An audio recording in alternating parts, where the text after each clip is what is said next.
Bonjour, j'ai quelques petites affaires à dire, puis ça devrait pas être long. Ça devrait pas être long. C'est quoi, dans le fond? Moi, c'est de l'affaire, à un moment donné, c'est une question de devoir, pas au sens de dette, mais au sens de logique, de mettre en garde contre le côté, il y a une certaine propension à la crainte chez les gens, surtout quand ils ont beaucoup souffert, comme les dernières années, ils ont souffert psychologiquement. Puis à un moment donné, c'est une question de devoir, au sens qu'il ne dit mot consent, mais jusqu'à un certain point, ça va au-delà de ça, parce que ici, des fois, on peut rien dire sans consentir nécessairement. Mais il reste de mettre en garde contre les utopies. Parce que de ne pas le faire quand on a la capacité de le faire, qu'on a jusqu'à un certain point la responsabilité de le faire, ça revient à de la non-assistance à personne en danger.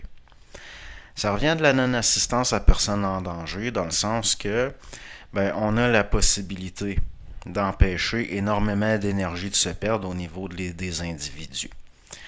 Là, en ce moment, on voit chez un certain monsieur qui a déjà accordé une entrevue à Luc Jouret.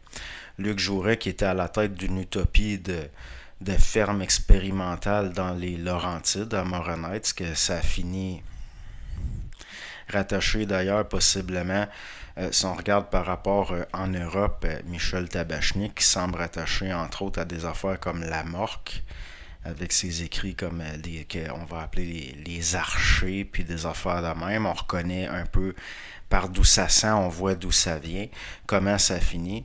Donc, ce monsieur-là, qui est encore actif, qui a déjà accordé une entrevue à Luc Jouret, avait aussi déjà accordé, plutôt c'est Luc Jouret qui lui avait accordé une entrevue, mais des fois, vu sa façon d'interviewer, il y a aussi eu une entrevue avec Roch La Rochelle, que j'ai toujours trouvé assez spécial, que ça se demandé s'il n'y a pas là une opération, en tout cas, au niveau, vous savez, certaines agences de renseignement, parce que des fois, c'est tellement gros, puis, comment je pourrais dire ça? Il y a quelque chose d'un petit peu grotesque. Hmm? Grotesque. Encore des affaires d'utopie, puis là encore là, ça sent un peu comme d'où ça vient, l'espèce d'obsession pour l'Égypte ancienne, mais façon carton-pâte, comme dans des films hollywoodiens des années 50. Là, à cette heure, c'est faire la promotion de les utopies encore. Puis on reconnaît, c'est les mêmes choses qui marchent encore. Les mêmes choses qui marchent encore, qui ont tout le temps marché. Pourquoi ils changeraient les méthodes? Donc, vous savez, en bosse des rassemblements qui sont pas sans faire penser à des affaires comme les hippies dans le temps de la contre-culture, qui est maintenant jusqu'à un certain point au niveau de la masse, la culture générale. Donc, des utopistes, des jeunes hippies qui sont devenus vieux, c'est-à-dire des enfants avec de l'expérience. Puis je dis pas ça méchamment, mais de la naïveté, c'est de la naïveté. Puis là, on fait la promotion, c'est quoi Sa Majesté. Sa Majesté. Vous vous souvenez l'affaire, le roi de l'Anse-Saint-Jean? Puis, au Québec, au niveau de l'âme, puis de la sensibilité de l'âme, étant donné que nous avons été vaincus à l'époque de Louis XV, avant la Révolution, puis il y a certains défauts, je dirais, émotifs collectifs qui sont inconscients. Donc, vous vous souvenez, l'espèce d'utopie, le roi de l'Anse Saint-Jean, puis ça n'a pas fait long. Ben là, à cette c'est Sa Majesté Lucius Ier, là, Taïos. Moi, je vais être franc avec vous autres. L'affaire de pandémie, puis le fait que beaucoup de gens ont souffert psychologiquement, il y en a qui ont vu ça comme une occasion, une opportunité, si on peut dire des parts de marché. Des parts de marché. On le voit chez certains lanceurs d'alerte qui essaient d'embarquer des gens dans des affaires de pyramidales, comme on a vu dans les années 80-90, dans le temps, les affaires comme c'était quoi donc des affaires d'huile d'émeu, puis de mélaleuca, puis de champignons dans le café, puis d'affaires de même. Les autres, c'est de comprendre que c'est des opportunistes, c'est des gens d'affaires qui veulent profiter de la naïveté du monde, de leur propension à vouloir évacuer de l'angoisse dans des utopies. Là, on parle d'un royaume qualifié à juste titre d'imaginaire, puis le but, selon moi, c'est de vendre des citoyennetés bidons qui serviront absolument à rien. Puis il y a la promotion de ça qui est faite chez un monsieur qu'il a trempé dans toutes les affaires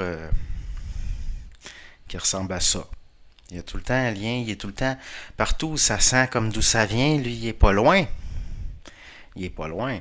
L'affaire, si je dis quelque chose, c'est pas juste parce que je consens pas, mais parce que je considère qu'à un moment donné, on a le devoir de prévenir notre prochain, puis si c'est possible, de faire en sorte que ça allume, que ça réveille, qu'on se rende compte que ça tient pas de bout. Ça tient pas de bout des affaires de même. C'est pas avec des utopies comme il y avait dans les micro-sociétés des hippies des années 60-70 qu'on va régler le problème. Ces affaires-là, ces utopies-là ont été programmées, ils ont été voulues. Justement pour détourner l'énergie, puis pendant que des gens, comme prenez à Moronite, la ferme expérimentale, c'était une espèce d'affaire de culture biologique, mais on encourageait justement une espèce de paranoïa sanitaire hypochondriaque. Il avait les feuilles de salade à l'eau de javel jusqu'à 16 fois de suite, puis ça va où des affaires de même? Ça va tout le temps vers les mêmes affaires, vers la mort. Vers la mort, c'est quelqu'un qui a la sensibilité de sentir ce qu'il y a en arrière, puis qu'il sent que ça a rapport avec certaines forces qui sont pas les amis, qui sont pas nos amis, qui veulent pas notre bien, qui veulent notre énergie. Qui veulent notre énergie, c'est encore une façon de détourner les avoirs de des baby boomers naïfs qui sont encore au fond des utopistes, qui sont encore dans des idées qui, en tout cas, ça perdure, ça perdure. L'affaire de Taïos, moi, à mes yeux, je considère que c'est de l'arnaque, comme des affaires d'un autre là, qui vend des cossins de produits pyramidales. Puis, si je disais rien, disons que il y a une mise en vibration, je me sens obligé de dire quelque chose. Pas dans le sens que comme s'il y a quelque chose qui me tord un bras, mais dans le sens que j'ai l'occasion de le faire. J'ai l'occasion de le faire, puis je considère jusqu'à un certain point que c'est ce qu'il y a de plus logique à faire. Vous le voyez que ça tient pas de bout. Étudiez là la patente comme du monde, là. S'il y en a qui sont en train de perdre la tête, moi j'ai encore la mienne. Puis oui, il y en a des fois ils vont chialer, ah mais l'affaire de ne pas avoir d'émotion après, c'est parce qu'on n'a pas d'empathie. Puis c'est pas ça l'affaire. C'est d'avoir une partie de vous qui a l'objectivité d'être capable d'observer de façon objective la partie de vous qui est émotive. Pas de plus avoir d'émotion, puis de pas être sensible, puis de pas avoir d'empathie. Au contraire. Mais justement, de se sortir les yeux dedans graisse de bine, puis de le voir quand ça n'a pas de bon sens, puis que ça n'a pas d'allure. Puis là, on parle de... il vend des papiers de citoyenneté, puis il n'y a même pas de terrain encore fixe de choisi. Puis la personne morale, si on peut dire, est enregistrée où? Dans les Laurentides. Au Québec, le pays des sectes. Donc là, moi je vous le dis, puis c'est pas l'affaire que c'est comme un gourou sectaire nouvel âge. Non, moi je vois ça plus... C'est plus cynique que ça. C'est plus cynique que ça. Fait que là, à un moment donné, là, va falloir le voir, ça, parce que ça va très mal finir, ces niaiseries-là. C'est des calices de niaiseries. Puis, je pèse mes mots, là. Je pèse mes mots, c'est des hosties de niaiseries. Puis, il y a du monde que, justement, comme je vous dis, dans les dernières années, psychologiquement, ils ont été mis à rude épreuve. Puis ils sont vulnérables. Puis quand on a beaucoup d'anxiété, d'angoisse jusqu'à un certain point, que c'est pas nécessairement parvenu à la conscience, ben des fois, inconsciemment, on va être porté à vouloir évacuer de l'angoisse dans des choses utopistes. Mais dans le fond, c'est de l'hostie de pelletage de nuages, c'est du rêve. OK? L'affaire, là, Taïos, puis tout, là, ça l'est, ça, le pays imaginaire, le pays des calinours, le pays des licornes. Licorne, qui en passant est un symbole de l'illumination luciférienne. C'est pour ça que c'est blanc, une licorne. Fait que, moi, ce que je vous dis, c'est attention. On reconnaît un arbre à ses fruits. Puis quand quelqu'un fait la promotion de ça, puis qu'en même temps, la personne a déjà interviewé Luc Jouret, puis fait la promotion d'un paquet d'affaires qui se ressemblent, ça sent tout comme d'où ça vient, peut-être qu'il y en a une couple qui n'ont pas le nez fin. Ils n'ont pas le nez fin, puis mais c'est le devoir de ceux qui ont le nez fin de dire quelque chose. Au niveau des limiers, à un moment donné, il y en a un qu'il faut qu'il jappe. celui qui a le nez fin, il faut qu'il jappe un peu. Parce que, moi je vous le dis, ça pourrait très mal se terminer tout ça. Puis, ne pensez pas que le ridicule ne tue pas. Ben franchement, là, quand on regarde ce qui s'est passé à Morin Heights, donc attention, si des fois je vais me montrer critique, puis je peux me montrer un peu dur, puis c'est pas parce que je suis méchant. C'est pas au niveau d'une confrontation. Mais par rapport à qu'est-ce qu'il y a en arrière de ça, puis c'est prévisible. C'est prévisible comment tout ça peut finir. Des utopies, des utopies. Regardez, là, le roi de l'Anse Saint-Jean, au début, c'était pour attirer du tourisme, puis bon, mais finalement, il reste que il y avait un petit côté au niveau de notre émotivité collectivement, on est porté à se laisser avoir par certains types de formes spécifiques. Puis il y a des gens cyniques qui les connaissent, ces formes-là. Donc, moi, je vous dis attention. Attention. Prenez comme quand on va chercher des vieilles formes, comme ce qui était, entre autres, anciennement l'Union nationale, puis là, on met ça avec des affaires nouvel âge, puis ça aussi, attention. Attention à tout.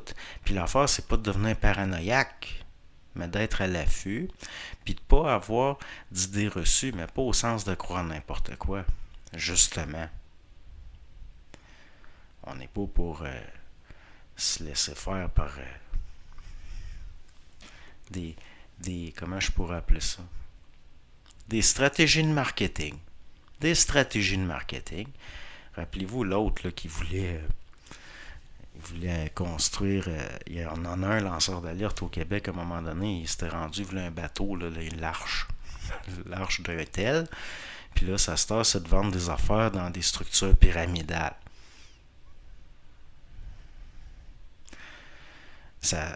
On a vu ça en masse, là. C'est pas nouveau. C'est des vieilles recettes. Puis pourquoi ils reprennent tout le temps des vieilles recettes? Parce que ça marche. Pas besoin d'avoir été embarqué dans rien dans le passé pour voir c'est quoi. Mais il y en a que ils refont tout le temps les mêmes erreurs. Ils apprennent pas des mêmes erreurs, puis ils se remettent tout le temps le pied dans le même piège. Il n'y a pas d'intégration. À un moment donné, il va falloir l'intégrer, l'expérimental, sinon on va se faire avoir tout le temps. C'est ce que j'avais à dire. Bonne soirée.